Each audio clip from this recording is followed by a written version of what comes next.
Well, maybe you will someday. That's all for now, son. Thanks. I've seen what you can do to a jury. Twist and tangle them. Nobody's forgot the Endicott publishing case when you made that juror believe that the obscenity was in their own mind and not on the printed page. It was immoral what you did to that jury, tricking them. Judgment by confusion. You think you can get away with that here? I'm not trying to get away with anything. I'm just trying to stop the bigots from dumping a load of medieval nonsense into the American Constitution. Your Honor. This is not a federal court. Well, you gotta stop them somewhere. Your Honor, it's obvious what he's trying to do. He's trying to make us forget about the lawbreaker and put the law on trial. Well, we'll have the answer for you in our next witness. Call Miss Rachel Brown to the stand. Will Miss Rachel Brown come forward, please? Do you know about this? He didn't, but we should have. Great, what did you tell him? Sit down, Sampson. You're about to get a haircut.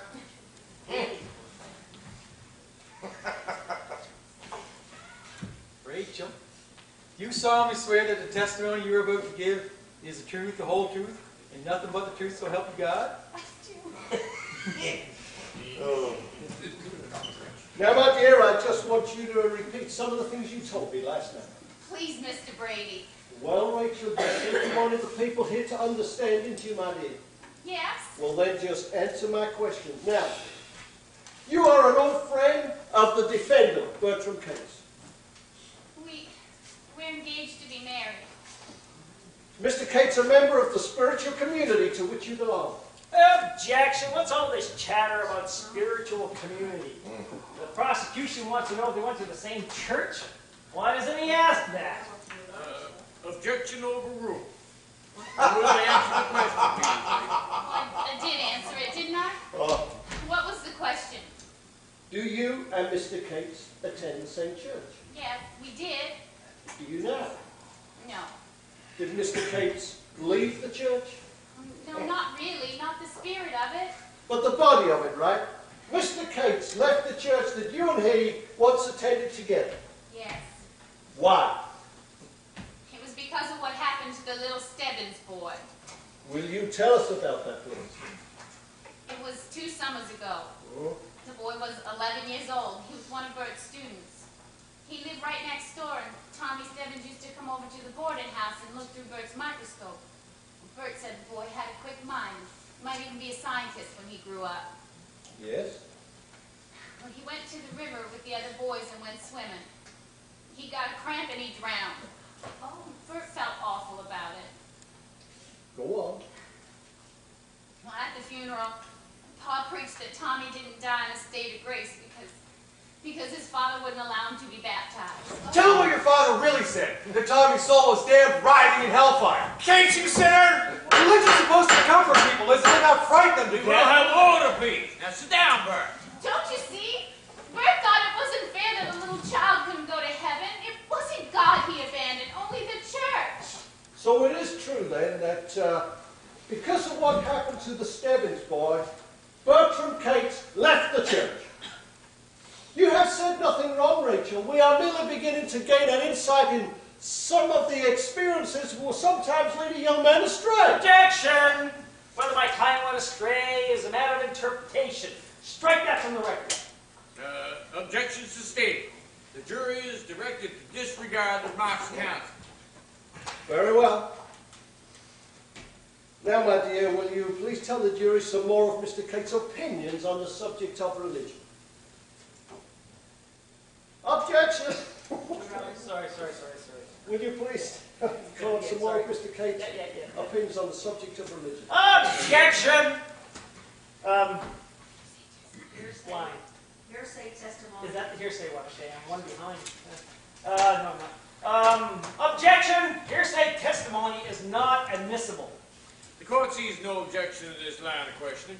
Proceed, Colonel Brady. Rachel, will you please line 3? Will you merely repeat? Will you merely repeat some of the conversations you had with the defendant? Rachel, you can't. The things I said to you were questions. Questions you asked your own heart. If you say them out loud, he'll make them sound like answers. I can't. You won't hurt him, Rachel. This is for his own good now. Speak up. Mr. Brady, I confided in you. We are here to serve the truth, Rachel. Only the truth. I can't remember. Rachel, you are testifying under oath, and it's unlawful to withhold pertinent information. Bert was just talking about some of the things he read. Were you shocked when he told you these things? Tell the court your innermost feelings when Bertram Kate said to you, God did not create man, man created God. Objection! Bert didn't say that. He said that man created a vengeful God out of his own bigotry, and the devil out of his own hell. But what about when he was wondering what was on the other side of the moon? Did he ever mention the possibility of heaven? Did he ever mention that? Or did he just say there was nothing but a world of stars and moons and galaxies and universal dust? Come on, tell us some more. What about his thoughts on the state of holy matrimony? Did he compare that with the breeding of the animals? Come on. This is for the whole good, Rachel. No, it's not. Oh, I'm sorry. You want to help him? You want to help him, don't you, Rachel? You want the good people of this town to see what happened to his brain so they can put him back to his senses? Come on, tell us! Tell us! Tell us! Tell us!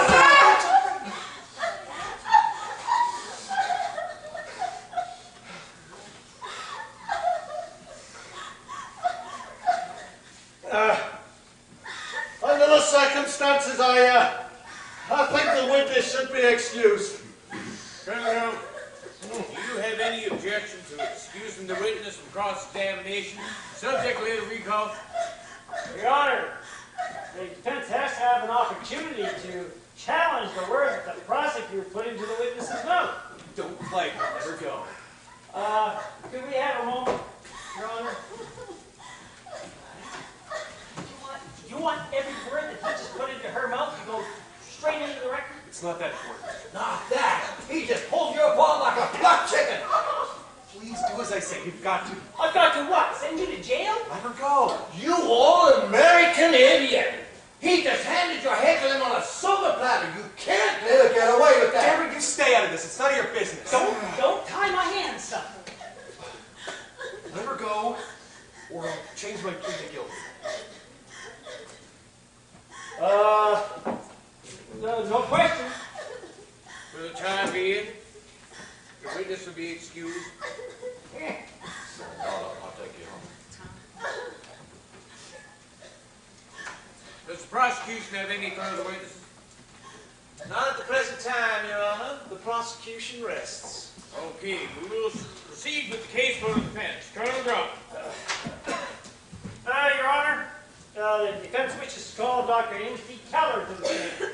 Chair of the Department of Zoology, University of Chicago. Objection. On what ground? I wish to inquire what possible relevance the testimony of a zoology professor would have on this trial.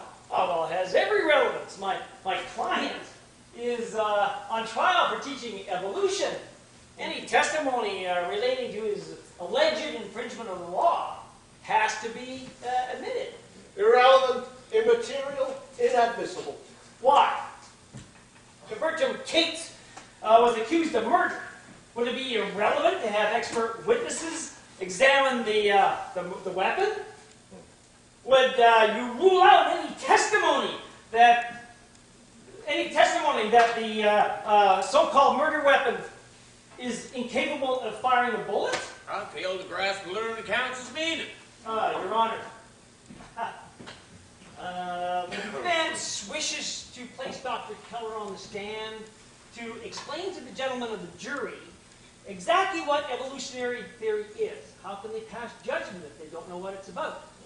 I hold that the very law we are here to enforce excludes such testimony. The good people of this state have made it perfectly clear that they do not want this zoological hogwash slobbering around the schoolrooms. I refuse to allow these agnostic scientists to use this